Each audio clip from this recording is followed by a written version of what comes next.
Good morning students, welcome to the Sun Public School online classes, class 5th environment studies. Today we will continue our chapter 11 life in water.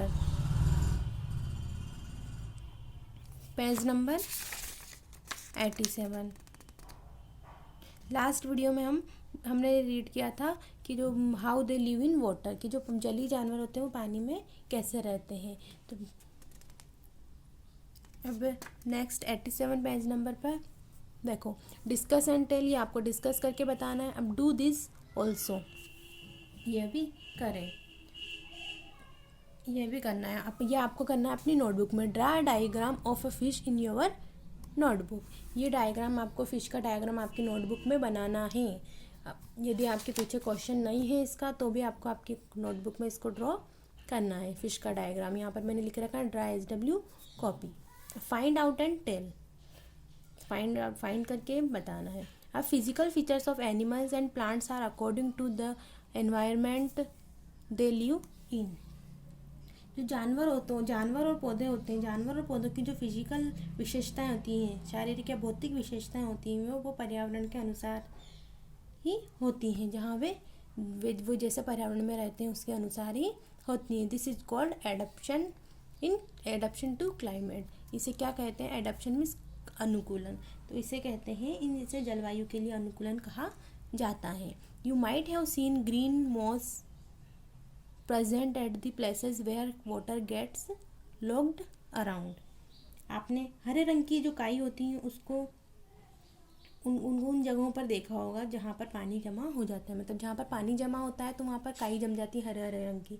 ये तो सभी ने देखी होगी, है ना। तो गेट लॉक्ड अराउंड, तो वो क्या हो जाती है, वहाँ पर काई जम जाती है। मॉस मीन्स काई।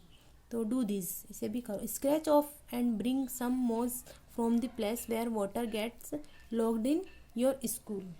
वहाँ पर स्क्रैच को हटाएं और अपने स्कूल में उस जगह से कुछ काई लाएं जहाँ पानी जमा हो जाता है। जहाँ पर पानी जमा हो जाता है वहाँ पर जो काई जमती है उसको लाएं और take a magnifying glass from your science lab and examine the moss through it. और फिर क्या करना है, एक जो अपने विज्ञान प्रयोगशाला होती है उसमें से एक आवर्धक कांच लें, एक कांच आता है उसको लें और उसके माध्यम से काई की को एग्जामिन करें। In fact moss is also a tiny plant which grows in water only.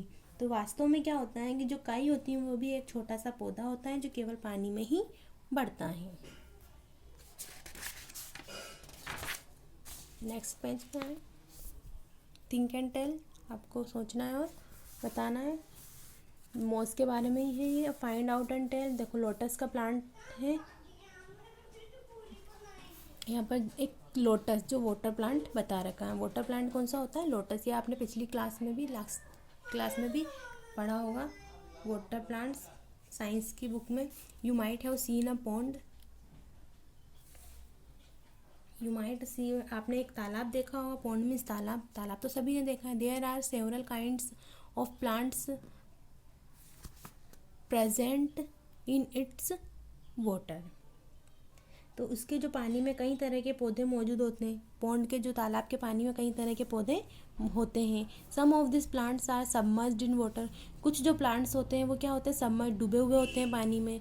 Some plants are half submerge, और कुछ पौधे जो होते हैं वो आधे डूबे हुए होते हैं। But there leaves keep on floating on water, लेकिन जो उनकी जो पत्तियाँ होती हैं वो पानी में तैरती रहती है। फ्लोटिंग मीन्स तैरना, पानी में तैरती हुई रहते हैं उनके पत्ते। Some of plants are also grow in floating water too, कुछ जो पौधे होते हैं वो बहते पानी में भी उगते हैं। जो बहता हुआ पानी होता है उसमें भी उगते हैं। While some other grow in still stagnant water, जबकि जो कुछ अन्य स्थिर जो पौधे होते हैं वो पानी में भी उगते हैं। जो गंदा पानी, जो जमा हुआ पानी होता है उसमें भी उगते हैं। तो जैसे कि लोटस हुआ, जलकुंभी हुआ, ये सब पानी के ही पौधे होते हैं।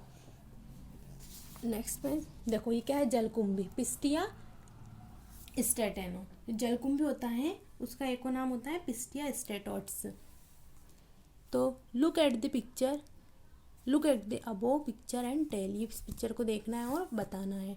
डिस्कस एंड टेल, इस पिक्चर को देखकर इसके बारे में डिस्कस करना है। Now you might have understood that Pistia stratiotes which grows naturally in ponds and lakes, spreads very fastly and covers the whole pond completely.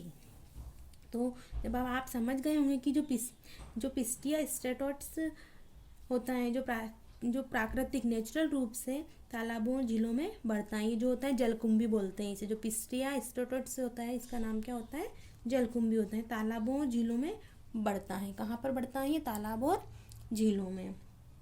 और बहुत तेज़ी से फैलता है ये, जो बहुत तेज़ी से फैलता है वो पूरे तालाब को पूरी तरह से कवर कर लेता है, पूरी तरह से इस तालाब को कवर कर लेता है। इस टाइप से कहीं अगर आपने तालाब देखे होंगे तो इस टाइप के जो पौधे होते हैं उनको बोलते हैं जलकुंभी। ये पूरे तालाब में फैले हुए होते हैं।